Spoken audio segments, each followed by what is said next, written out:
So this is 1.31 Obtaining Clean Water Practice Booklet, and I'm just going to run through the answers to the questions that you've been asked throughout this topic.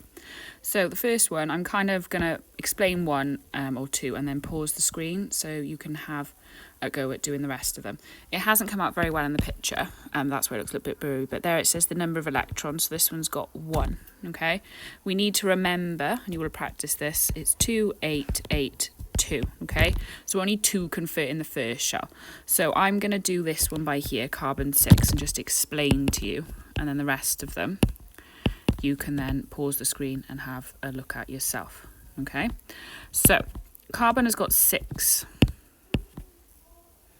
electrons, okay? So 2 will go in the first shell. I would do 6, take away 2, which would give me 4, and then 4 would go in the next shell. Can you see how I'm nice and evenly spacing them out?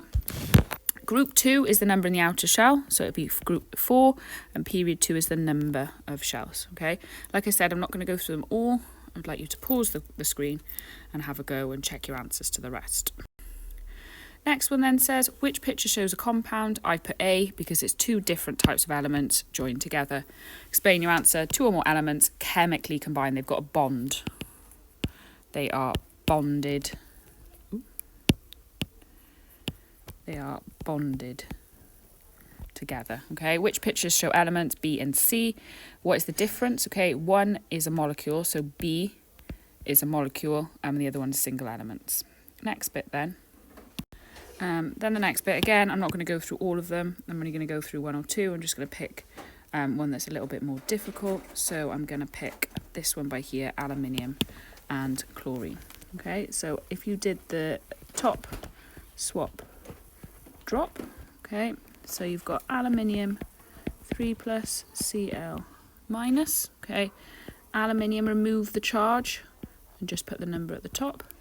Then I need you to swap them over and then drop them down, okay? You can see by there I've removed the little one because whenever it's 1 you don't really need it, okay? I'm not going to do them all again, just have a look and check your answer.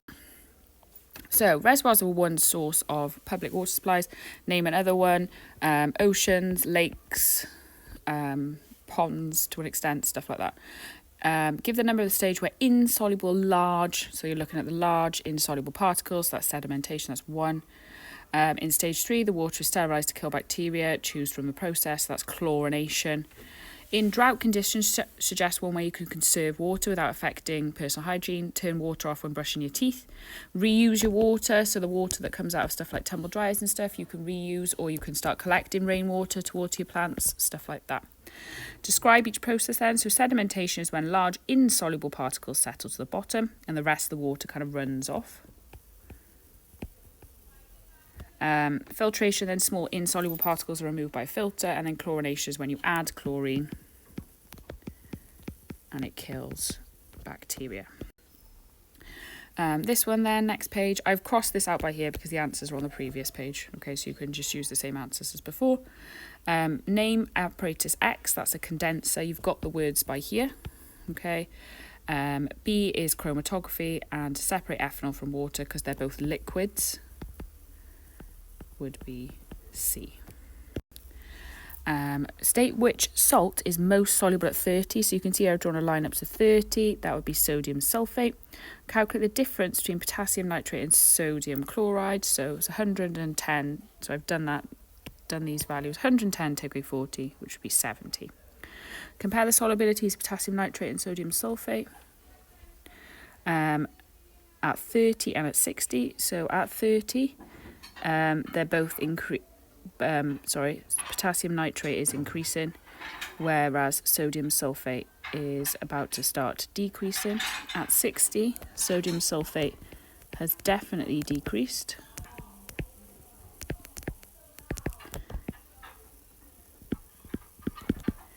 Whereas potassium nitrate is still increasing. Sam compared the results with a graph and identified the salt of potassium nitrate. Explain why Sam made this conclusion. Her results are much higher than the ones that we have potassium nitrate, but she does have that increasing step. So it's a little bit hard to make a conclusion as to whether she's correct or not. Choose all the disadvantages of hard water. So you could do, that's an advantage, that's a disadvantage, that's a disadvantage, that's a disadvantage, that's an advantage, that's an advantage. So that would help you. Choose from the box the one that causes hardness, so it's calcium or magnesium 2+, but that wasn't on there. Explain how ion exchange works. Ion exchange is filled with sodium ions. So what ion exchange is, it's basically a tube filled with loads of sodium plus ions. Okay, so these are all sodium plus. Okay, the water then, and I'll just do it in red, trickles through. Okay, what then happens is the calcium from the hard water, the calcium 2+ from the hard water will go into the ion exchange and the sodium will come out. Okay, sodium's got no, doesn't do anything to water, so it won't affect it. Okay, explain why the resin stops working. So eventually what will happen is this will be full of calcium and there'll be no sodium, so you have to recharge it with sodium.